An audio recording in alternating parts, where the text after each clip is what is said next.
The story you are about to see is real and deeply concerns every American. Take an area the size of New England, shift it more than 10,000 miles away. Put dense jungles, high mountains, narrow coastal plains, large swamps, and a broad river delta on it.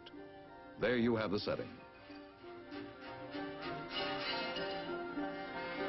Some 15 million people with ancient culture. 95% are lowlanders of northern origin, but intermingled with other immigrants from the surrounding areas.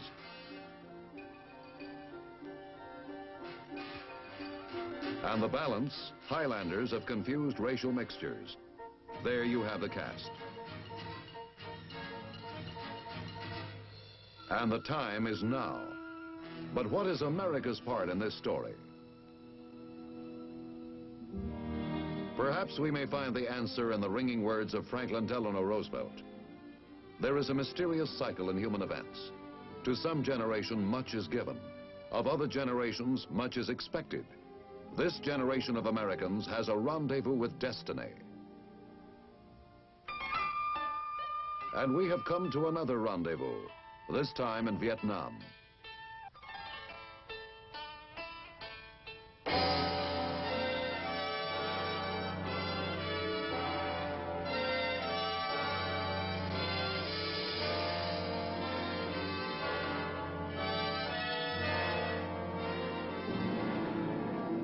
The origin of this rendezvous is complex. It begins perhaps in 1863, when the first province of what is now Vietnam was annexed by France. Within 20 years, the whole of modern Vietnam had become a French protectorate. The urge for national independence, which never died, emerged in force towards the end of World War II, and the communists took advantage of it. Thus, the returning French army found itself engaged in another war. But this was a war without front lines, and to many soldiers, seemingly a war without end.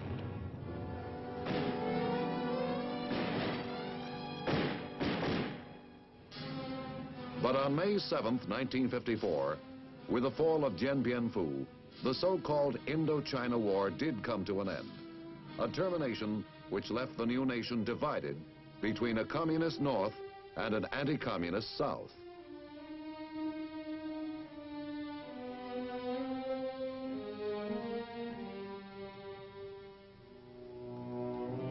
As the military forces of the communist North, the Viet Cong, began to infiltrate the South in ever-increasing numbers, the situation called for a major decision by the United States. Here was a government on our side, ruling a country with some of the world's richest rice fields and a strategic location affecting the whole of Southeast Asia. What began as a revolution for national independence had been converted into another battlefield of the Cold War through the coercive terror and false promises of communism.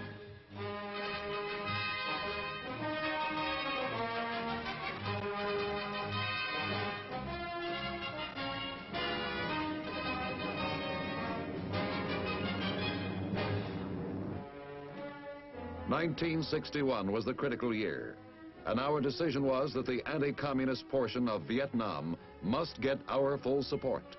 And so we came to Vietnam, Americans from the Army, the Air Force, the Navy, the Marine Corps, and civilians too, to advise and assist the government of South Vietnam. We face a rugged environment harboring an invisible enemy. Swamps, mountain, and jungle provide the communist with an almost impregnable fortress. The native population, persuaded by false promises or stricken with terror, becomes the enemy's human shield. And too often, the stolen fruits of their hard labor become the enemy's principal line of supply.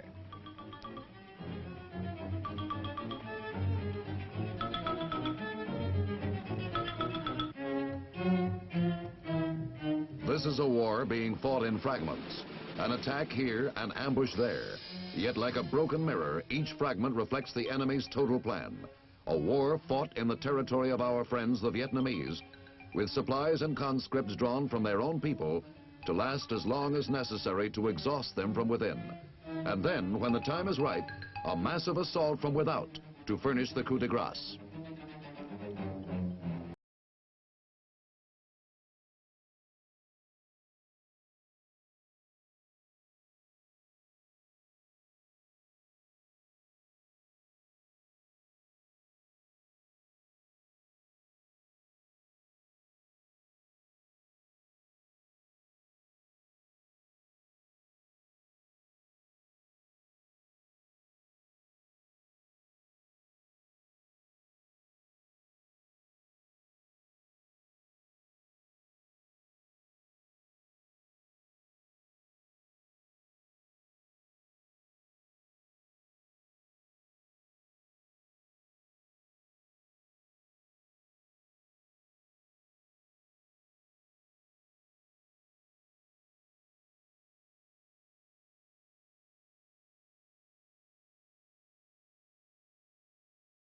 Training the Vietnamese Signal Corps and equipping them with modern instruments, making it possible to maintain constant liaison between operating units and command posts.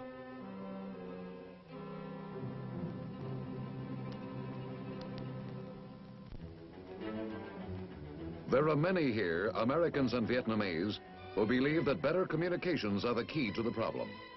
Their improvement is gradually depriving the Viet Cong of opportunities to apply overwhelming force to isolated villages and outposts, unable to summon help.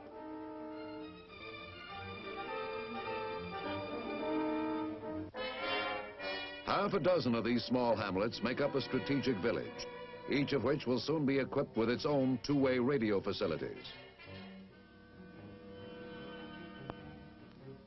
Improved communications are thus an important part of the plan to make every Vietnamese hamlet and village strategic.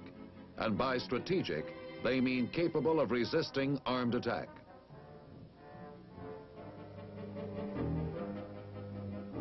With speedy communication, retaliatory action against Viet Cong surprise attacks can be swift and pinpointed.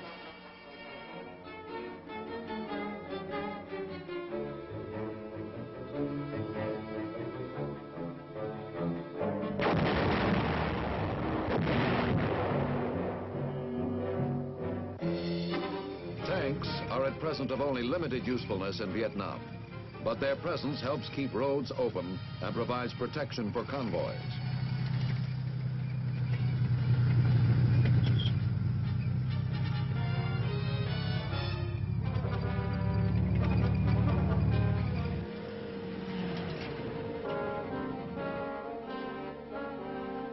Guerrilla wars have a habit of growing into full-scale national wars. While fighting the very different tactics of guerrillas, no new nation can afford to neglect the strategy and tactics of conventional warfare, an error which the Vietnamese are careful to avoid.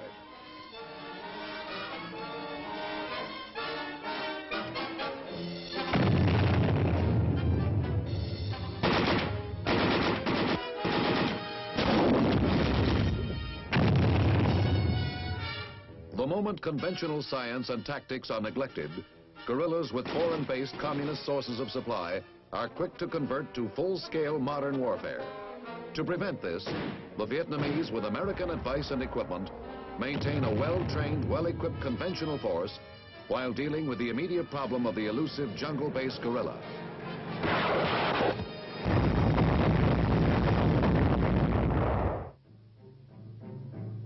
The different types of terrain in Vietnam have made the war into three wars. Each is fought on its own terms. First, in the Mekong River Delta south of Saigon. Second, on the high plateau and along the low coastal strips of central Vietnam. And third, in the jungles of northern mountains, which run into the area held by the Red regime of Ho Chi Minh. The rich and fertile land of the Mekong Delta is a flat country with 2,500 miles of waterways crisscrossing vast tracts of rice paddies and mangrove swamps. American-trained and equipped Vietnamese naval units patrol the canals and rivers to bring security to remote villages.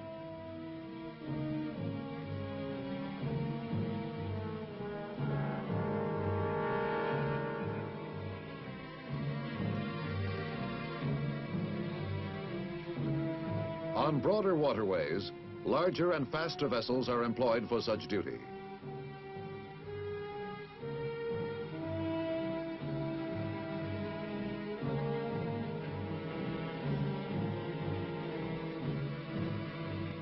The long coastline of Vietnam presents a standing invitation to communist infiltrators.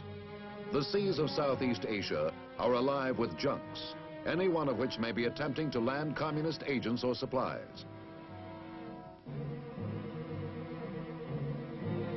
An extensive junk fleet of its own is maintained by the government of Vietnam to intercept and inspect all suspicious vessels.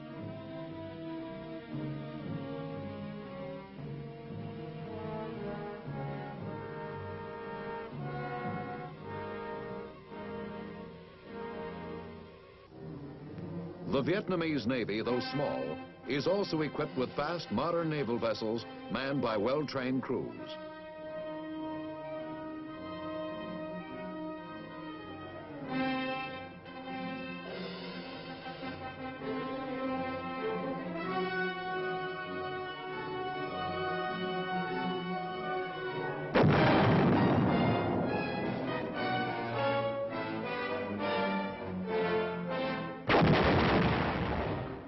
Vietnamese Marines, increasingly well-versed in United States military tactics, coordinate their power and skill with land and air forces in attack and pursuit.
The Vietnamese Air Force has been built up into sizable strength with American aid.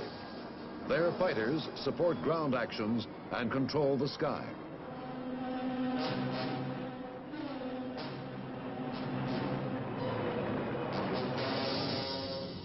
Their transport craft drop troops and supplies to keep the Viet Cong on the run, to trap them in a net.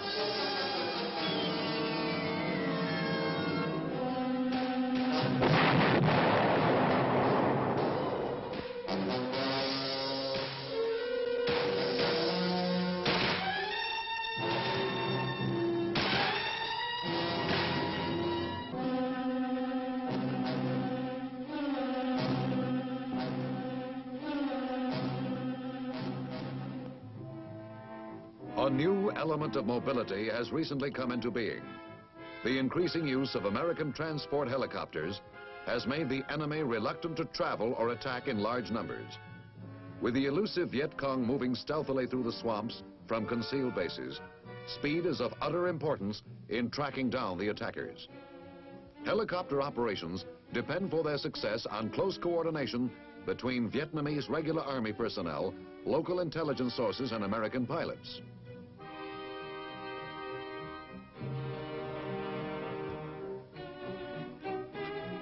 American pilots and helicopters came into use in Vietnam as one part of the response to the hit-and-run tactics employed by guerrillas.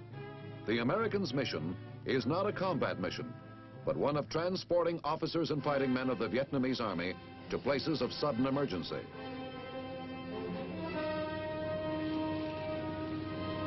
Often helicopters are used to lift hundreds of Vietnamese troops from their field headquarters to the scene of the crime.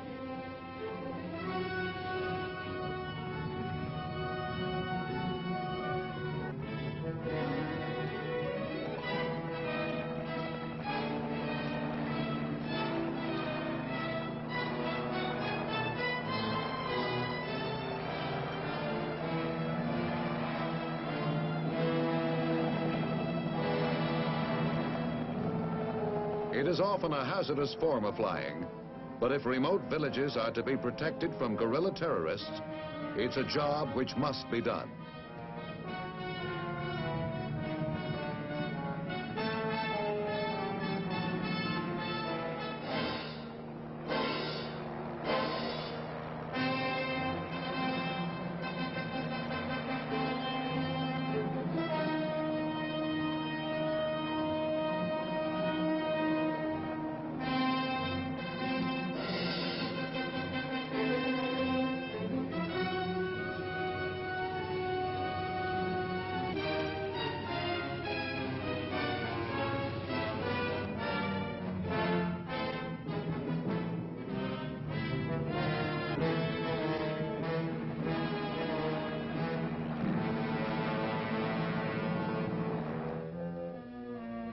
Although the communists can vanish by hiding in villages,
a thorough search may require many hours of careful detective work, with something new turning up every minute.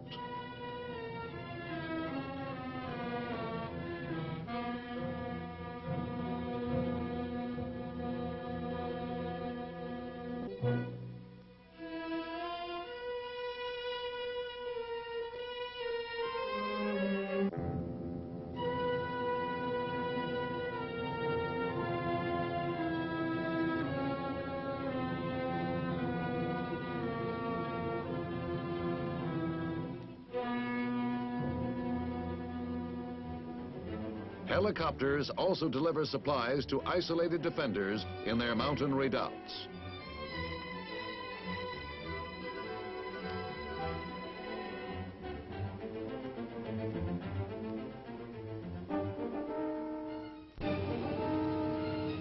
The helicopter makes possible the frequent rotation of men stationed in remote areas.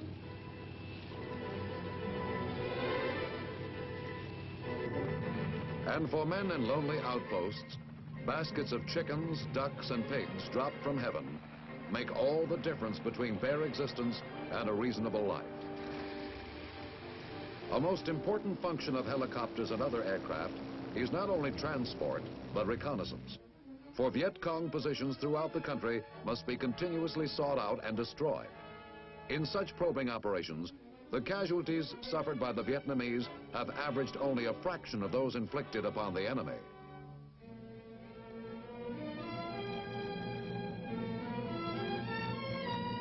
As one American advisor has said, everywhere in Vietnam, the main problem is mobility.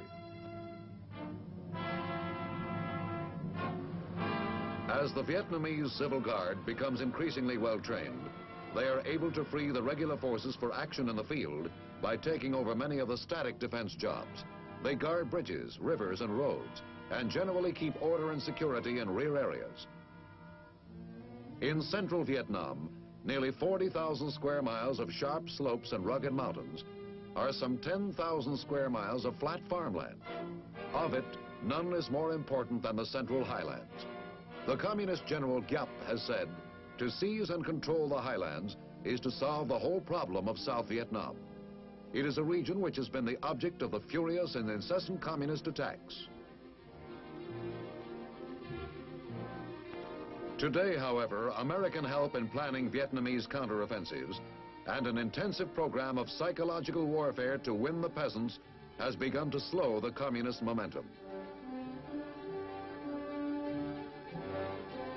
Americans are teaching both Vietnamese soldiers and volunteers from the villages techniques for patrolling surrounding jungles, flushing out the Viet Cong guerrillas before they can mount an attack.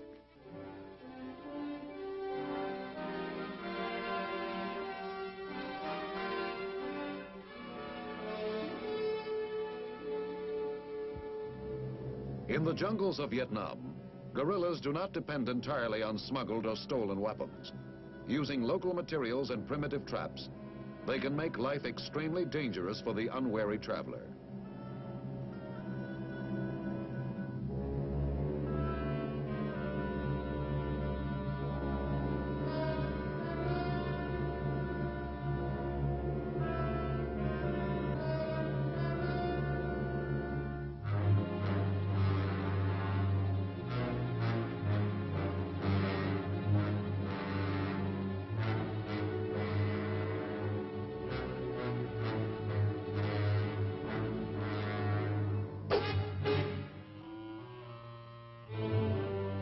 The Vietnamese and American advisors have initiated a vast program of relocation, moving isolated tribes into specially constructed and protected strategic villages.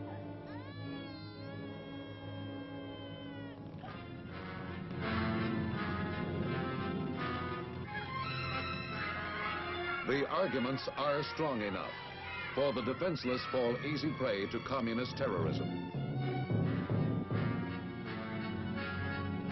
In the strategic villages, houses are enclosed by bamboo spikes, and fields are cultivated under the protective eyes of armed colleagues. Such methods deter the communists from attack and make infiltration extremely difficult. These newcomers are being trained by teams of Vietnamese and Americans, both military and civilian, to both rule and defend themselves. As the word spreads, thousands of these mountain people come down voluntarily. They burn their old houses and bring with them their livestock and personal belongings because they are tired of Viet Cong extortion.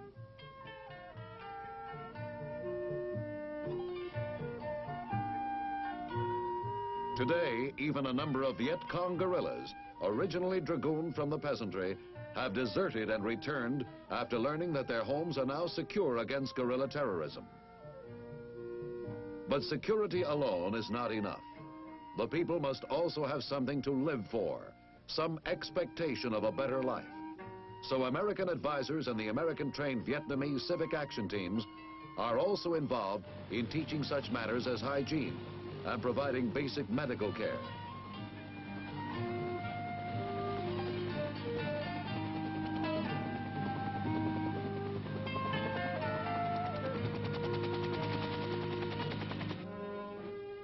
For intelligence work, the eyes and ears of the mountain tribesmen are invaluable. As American Vietnamese teams win them over to active collaboration with the free world, the situation of the communist guerrillas becomes ever more precarious. Our largest effort, however, remains the technical military advice we give to troops in the field and to the faculty and students of Vietnam's excellent military schools and training centers.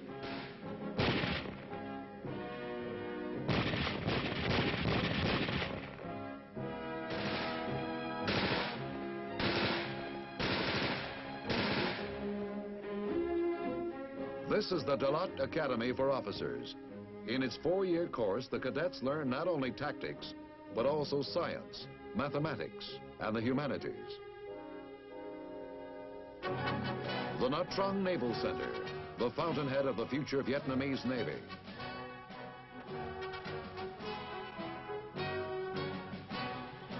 The Nha Trang Air Training Center, for training pilots, navigators, and ground crews.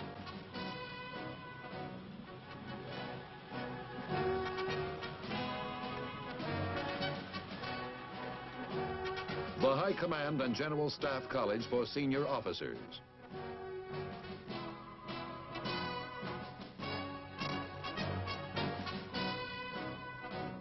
Perhaps the American Military Assistance Program will leave its permanent mark by helping in establishing modern military schools in this country.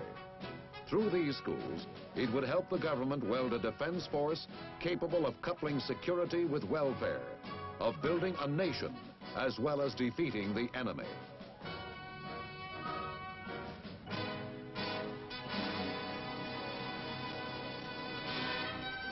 What leads us to our rendezvous with destiny in Vietnam is our deep concern with friendly nations everywhere, whenever they face communist subversion and aggression.